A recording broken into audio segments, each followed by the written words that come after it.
Hi there, this is the famous Pillsbury Pittsburgh trap in the Queen's Gambit declined, and we're going to follow the course of the game Harry Pillsbury against Newman from 1900.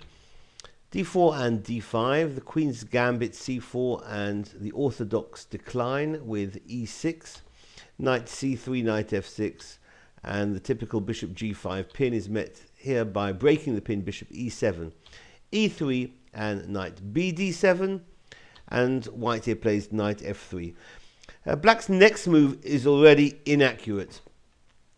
There's a variation of the Queen's Gambit declines attributed to Tartakova, sometimes to Bondarevsky, with the move b6, but this is usually played after usually black will castle, maybe h6 will be thrown in first.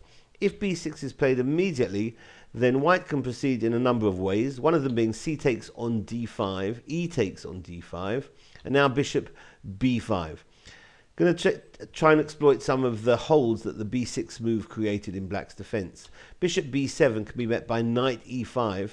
Since the king hasn't castled, this knight here on d7 is pinned. So if black castles now, bishop c6 is a nasty little invasion of the white's king's bishop to c6. And here, if black plays either bishop takes on c6 or rook b8, white's doing very well and enjoys a comfortable advantage in both of these lines. So here we're looking at the move rook b8 was played in the said game against Newman, and white continued with bishop takes on b7, rook takes b7, and now the knight can jump into that hole, which hits the queen as well as the bishop on e7. So the queen's going to move to e8. White's going to trade on e7, because now after queen takes on e7, that knight is pinned, and white can take the pawn now on d5 with a big advantage. After knight takes on d5, hitting the queen, queen to e4 gives black some attacking chances, as the knight on d5 and the pawn on g2 are both being targeted.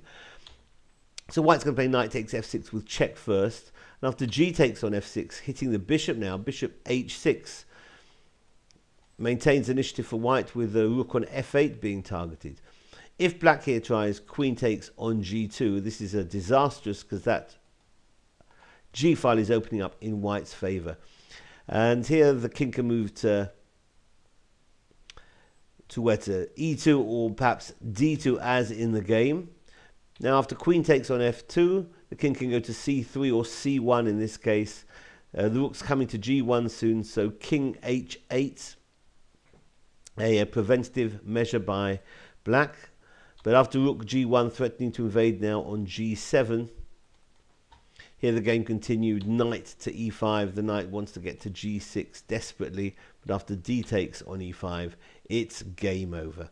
So this has been the Pillsbury Pittsburgh trap in the Queen's Gambit declined, and it shows how white can exploit a premature b6 move by black in the Queen's Gambit. Hope you found this useful. Thank you for watching. Bye-bye.